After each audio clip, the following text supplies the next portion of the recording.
Hello, dear students. Today we are going to discuss our next chapter, that is Escape from Death Valley. It is written by James A. Milligan. It's a story full of adventure. So, before discussing it properly, let's have some important information related to this story. Now, students, this story is set during the gold rush, a period of new discovery of gold across the USA, causing miners to rush to the area seeking fortune. The discovery of gold nuggets in the Sacramento Valley in early 1848 sparkled the California gold rush, where thousands of gold miners known as 49ers traveled across the mountains or by sea. El Dorado refers to a fictional place of fabulous wealth or opportunity. It is believed to have been a lost city of gold in South America, for which many explorers undertook fruitless expeditions across the continent. Death Valley is a desert in Southern California. It is one of the hottest places in the world. Gold and silver were mined here in the 1850s. It got its name after 13 prospectors died during a mining expedition. Students, Charlie Chaplin's silent film Gold Rush was set in the gold rush of 1890 in Alaska, a tale of a lonely prospector who fights off greedy competitors, wild animals, and extreme weather. The film portrayed the hardships that such prospectors faced. Students, the following extract recounts the adventures of a man who, in his own words, didn't say honest. He informed a thief about the movement of cattle at the ranch where he had worked. Pursued by the ranchers, he escaped into a dusty desert town. Now, let's find out what happened next in the story Escape from Death Valley. While I rode, I had only one thought in my mind: to put as much distance as possible between myself and the ranch. I rode the pony for a fortnight. Then I sold it and continued on foot. Not long after crossing into California, I came to a tiny village called Mojave.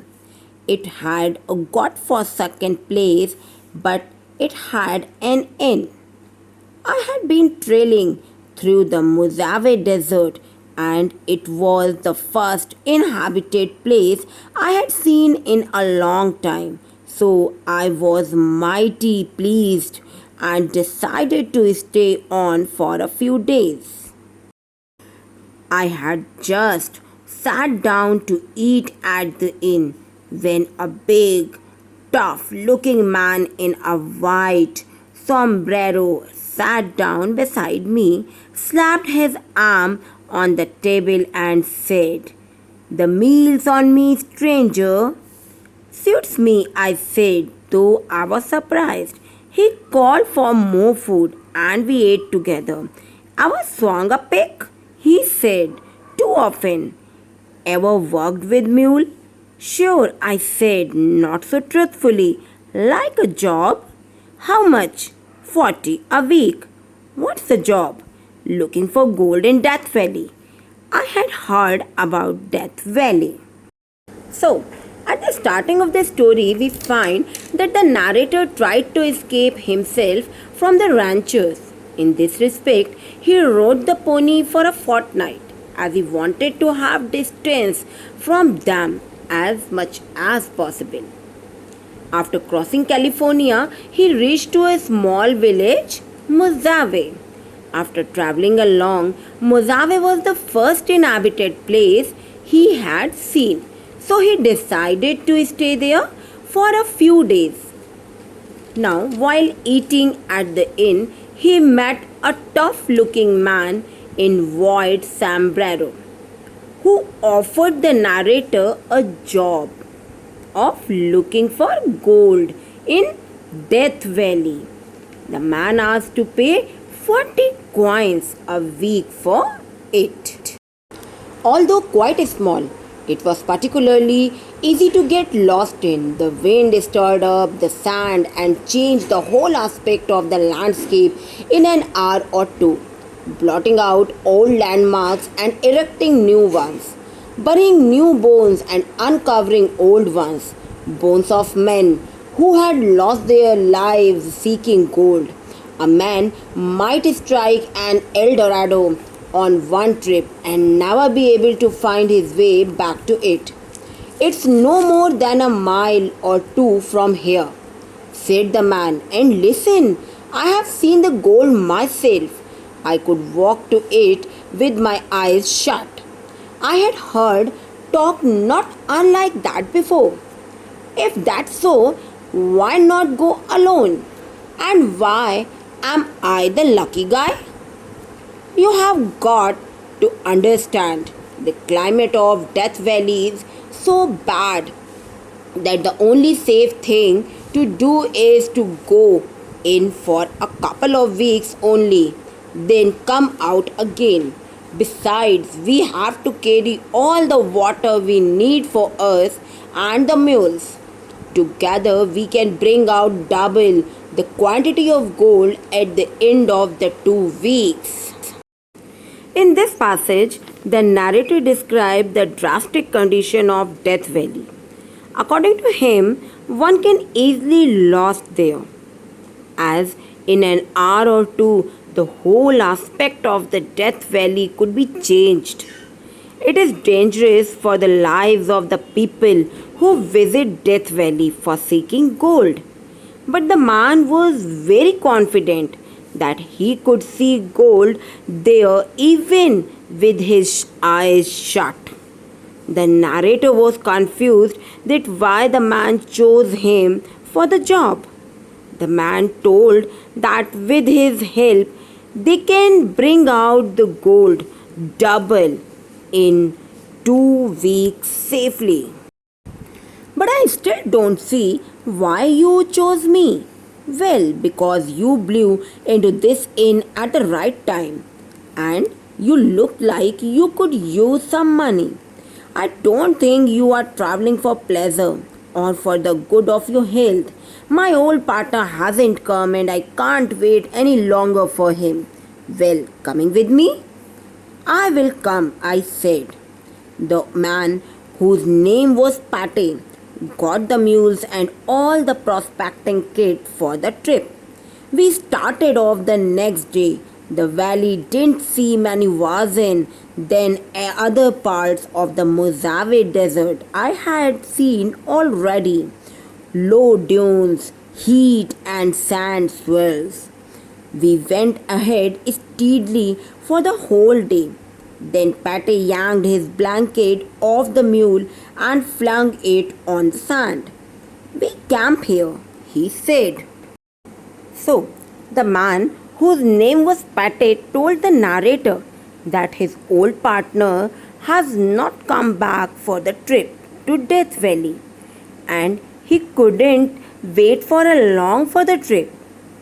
At the same time, the narrator entered into the inn and man offered him the job. Next day, Petty and the narrator started the trip to Death Valley. The narrator felt the valley same as the other part of the Mojave Desert where he had seen low dunes, heat and sand swirls. After the traveling of the whole day, Petty stopped at one place and told the narrator to camp there. I looked around. There was nothing but sand. There were no landmarks. However, I reckoned Pete knew what he was doing. I was being paid a flat rate and it didn't matter to me whether he struck gold or not. The next day we started digging. For 3 days we dug. Then the wind sprang up and we were in the far sandstorm.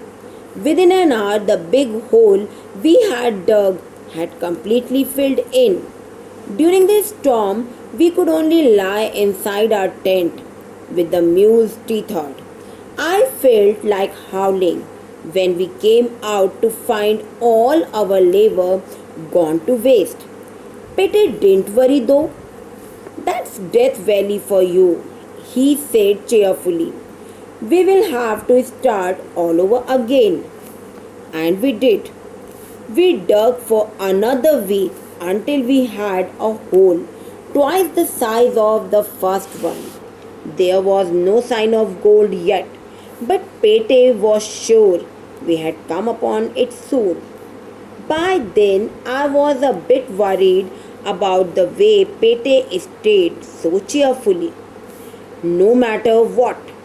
Among my other worries was the heat, which sometimes rose as high as 130 degrees.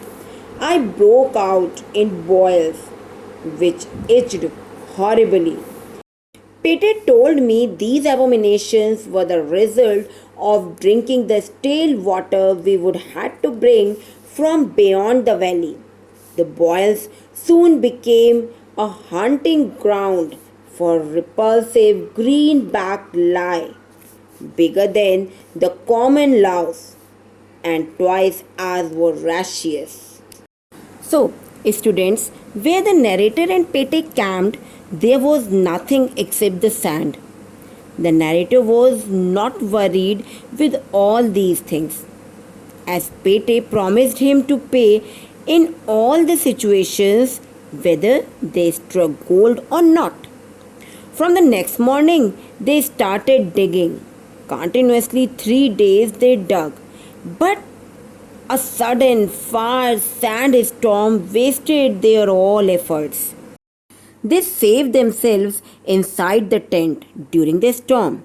The narrator was sad when he saw the hole again filled with sand after the storm. But Pete was carefree with all these things, and he said that they will start it again.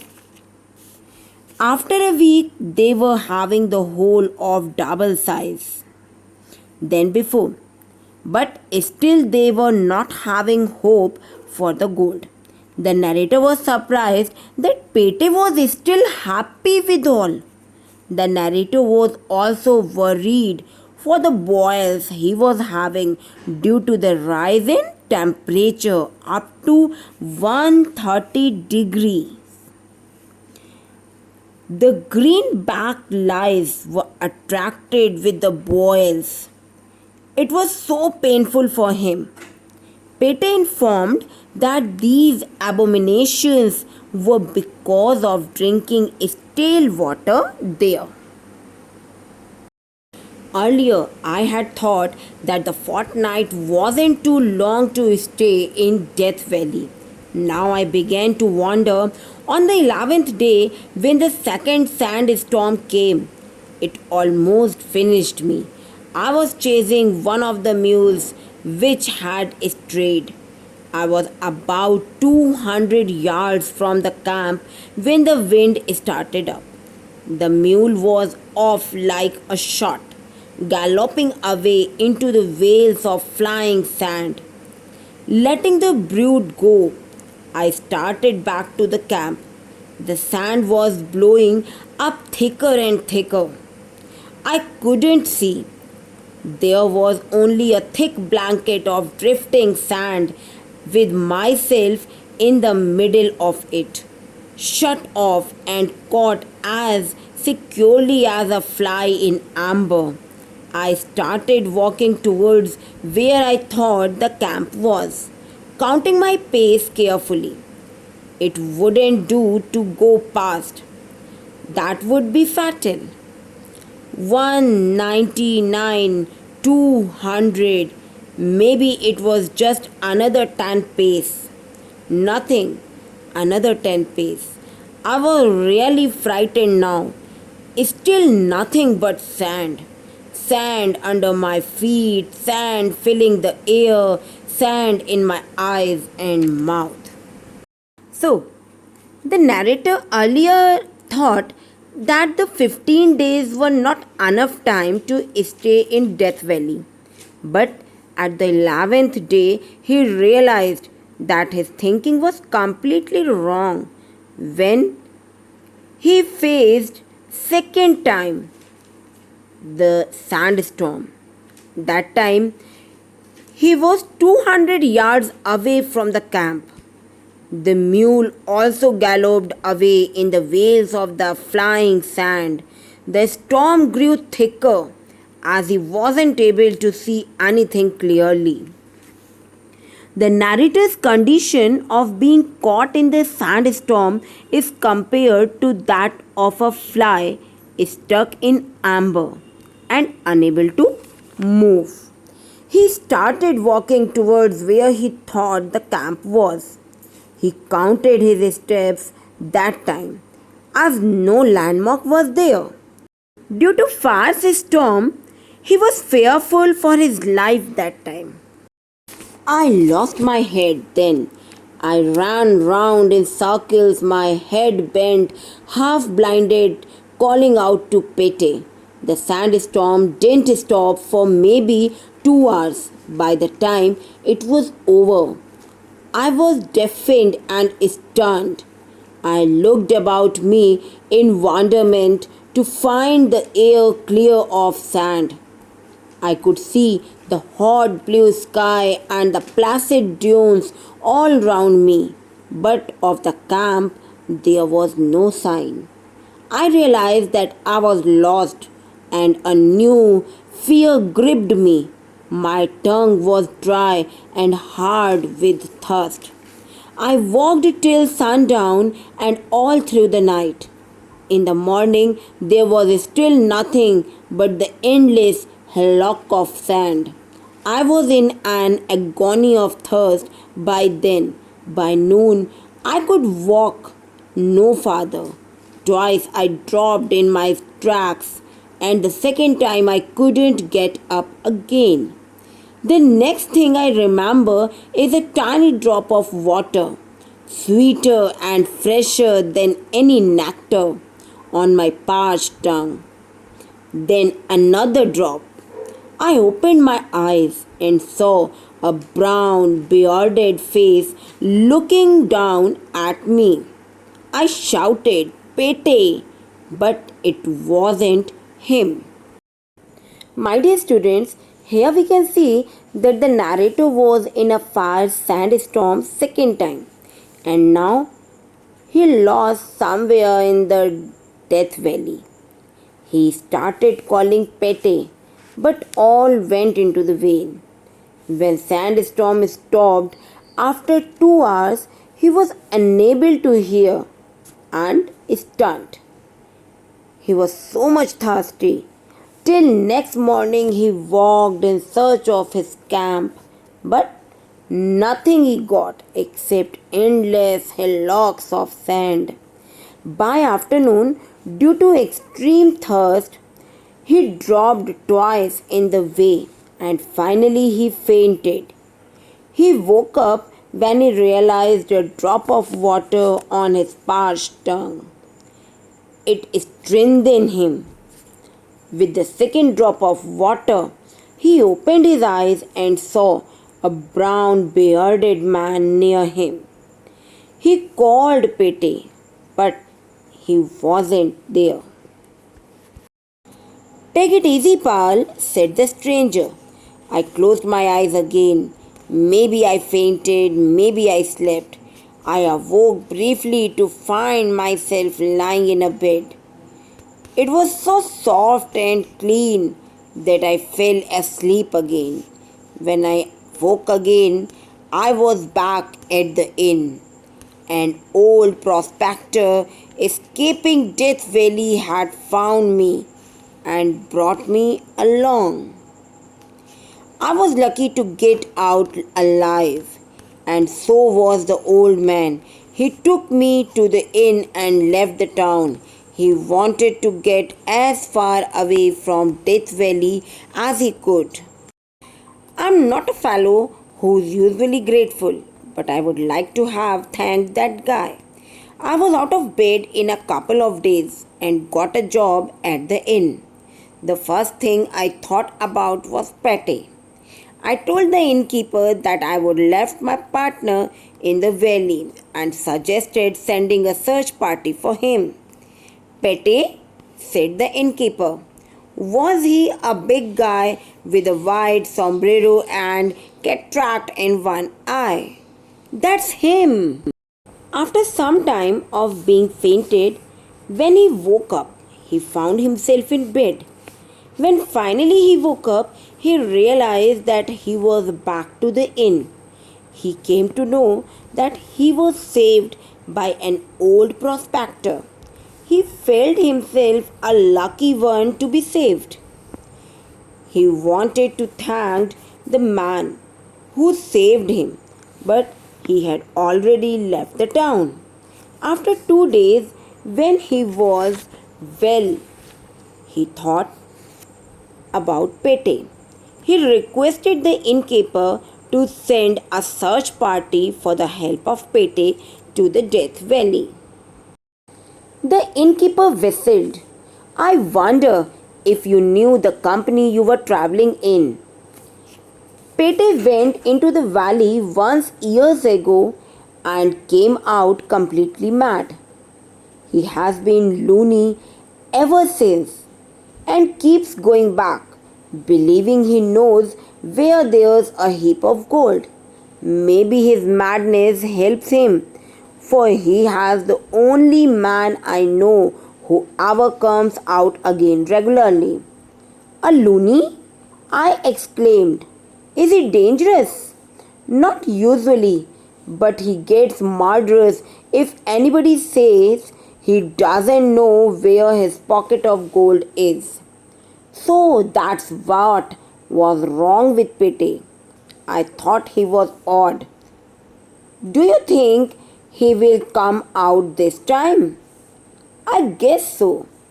The very next day, Pete wandered into the inn casually. I was at the counter, but he didn't give me a second glance. Weather's getting mighty warm, he remarked as I set up his table. I said nothing about the wages he owed me. Somehow I thought it better not to. So, my dear students, when the narrator requested the innkeeper to help his partner Pete, he informed the narrator that Pete went into the valley once years ago and came out completely mad. He told that Pete was the only man who comes to Death Valley regularly. The innkeeper also told that sometimes he gets murderous when his partner would be fail in having gold from Death Valley. This information changed his thinking towards Pete. Next day, when he met Pete, neither Pete showed his interest in him nor he asked for his wages. So, my dear students, in this way, that's all about the story. Thank you and goodbye.